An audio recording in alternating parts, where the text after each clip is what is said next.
I'm Richard Westlake of Westlake Governance. We're the independent reviewers on the GNSO review, and our draft report is now available on ICANN's website for you to read and to provide any feedback that you want to, any comments, any feedback. The public comment period is going to be open until the 20th of July, so I do encourage you to take a look at it. Our report is broken into several sections. At the start is a summary of our report. This gives you a very brief overview of the entire review. What it does include, though, is all 36 recommendations that we've made, and then at the end of it, we've grouped those 36 recommendations into the 4 key themes that have emerged. The first of those key themes is participation and representation. The second is continuous development, and within that, some aspects around the policy development process. The third theme that emerged was around transparency, and the fourth and final theme, with just a couple of recommendations in it, is alignment of the GNSO with ICANN's future. Please, if you can, have a look through the entire report. There's a lot of material in there with some supporting appendices as well. To help you to start with, we've done the reviews of the report summary and the recommendations. After that, we've provided you a short chapter on the context for the review, which includes how we got there from previous reviews and the methodology that we've used. Over the last several months, we've attended 3 ICANN meetings, we've observed several stakeholder group meetings, several constituency meetings, and meetings of the GNSO Council itself. And we have not only conducted the 360 surveys, thank you to the 250 people who participated and the 140 roughly who provided full responses, plus the supplementary working group survey. On top of that, we have interviewed about 40 people, which is a lot more than we originally expected to. And we've reviewed a lot of information that's on the ICANN website and previous reviews.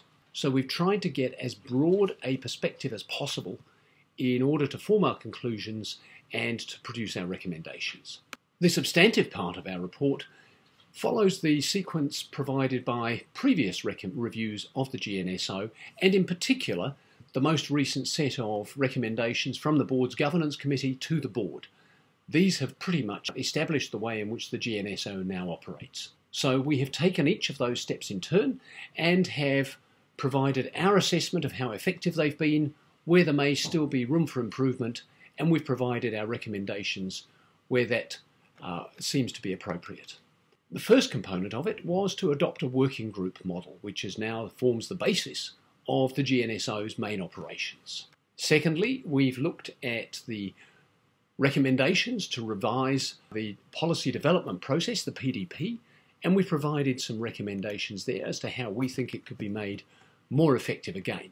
The third part was to restructure the GNSO Council. This has led to the 2-house, 4-stakeholder, multiple constituency structure, and we've both assessed what we believe is the effectiveness of that structure, how it works, and the council, and some recommendations there for improvements in how it could work. The next component was to enhance the function, the effectiveness, the operation of constituencies themselves, to make it easier for constituencies to be created and potentially to disappear. And the fifth aspect of previous reviews was to look at how relationships, communications, coordination between the GNSO and other arms of ICANN could be made more effective. That's with the board itself, with other advisory committees, and with other supporting organisations. The final chapter of our report addresses the changing environment that the GNSO operates in. And in particular, it looks at the changing nature of the internet itself, the overall structure of the internet, the diversity of participation, the growth in participation, and how the GNSO is remaining current, is remaining topical, and can continue to do so to remain topical and relevant to all users of the internet. We've looked at issues around diversity of internet usage. We've looked at some of the other areas where ICANN itself has been involved, the introduction of internationalized domain names, and also of the new generic, well, not so new anymore, of the new generic top-level domain names. And we've provided some recommendations on how we believe that the GNSO needs to adapt over the future in order to remain relevant to that new environment. Finally, the aspect that we've covered is around the GNSO structure. This was not within our original terms of reference, but so many people did raise it with us that we thought it was necessary to provide some commentary. We don't believe that the structure of the GNSO itself is the biggest issue that needs to be faced at the moment, and we do know that structural issues can become huge distractions.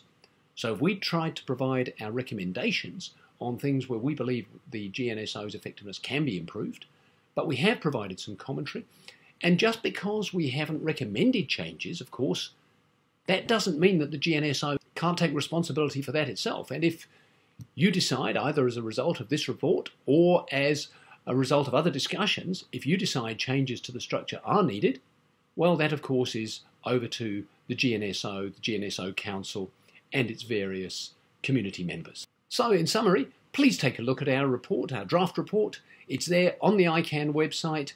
There is a wiki there for you to provide your commentary, to provide your feedback, anything that you think we need to be aware of. The public comments period closes on the 20th of July, and we look forward to providing our final report, which will be available in early August.